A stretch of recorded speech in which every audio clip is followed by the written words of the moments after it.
24। चाहे वो मल्लापुरम हो चाहे बिहार हो, ये किसका पैसा है भाई?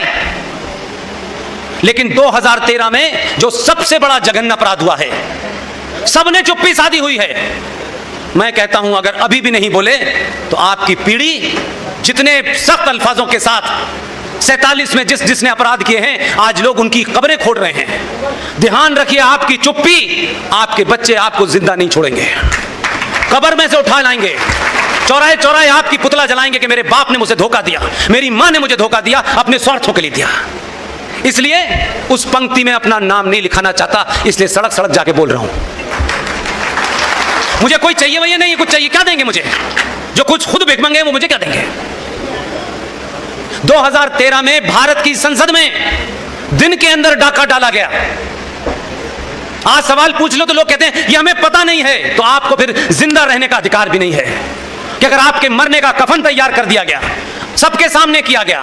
2013 में टेलीविजन था, लोकसभा राज्यसभा की प्रोसीडिंग लाइव होती थी, तब भी आपने नहीं देखी। आप कह सकते हैं कि हम तो पता नहीं चला, अखबार की खबर नहीं पड़ी। भाई घंटों चली। आज तो पिछले 10-15 साल से आपके हाथ में संचार क्रांति का एक छोटा सा आला है, आप उसके माध्यम से भी नहीं जानना चाहते। इसमें कसूर किसी का नहीं है, आपका है।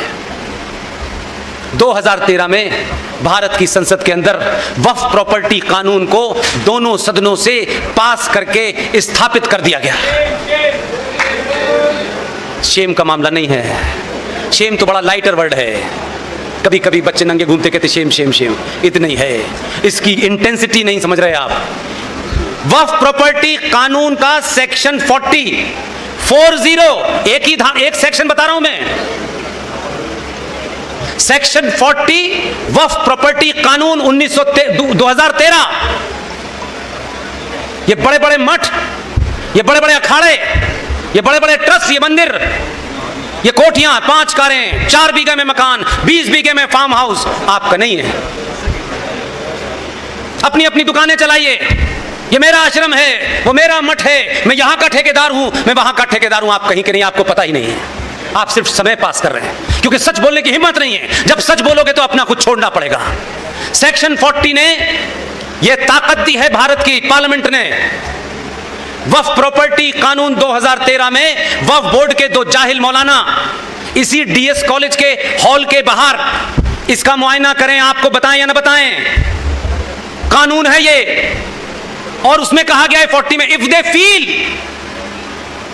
इफ दे अंडरस्टैंड, अगर उन्हें यह लगता है और उन्हें यह महसूस होता है कि यह हॉल वक्फ की प्रॉपर्टी पे बना हुआ है। वो कानून क्या कहता है अगली लाइन में? वो 2 बेवकूफ किस्म के मौलाना जो यहां जाएं और कहें कि ये डीएस कॉलेज का हॉल जो है ये वक्फ प्रॉपर्टी पे बनाए, हम ऐसा मानते हैं, ये कानून कहता है।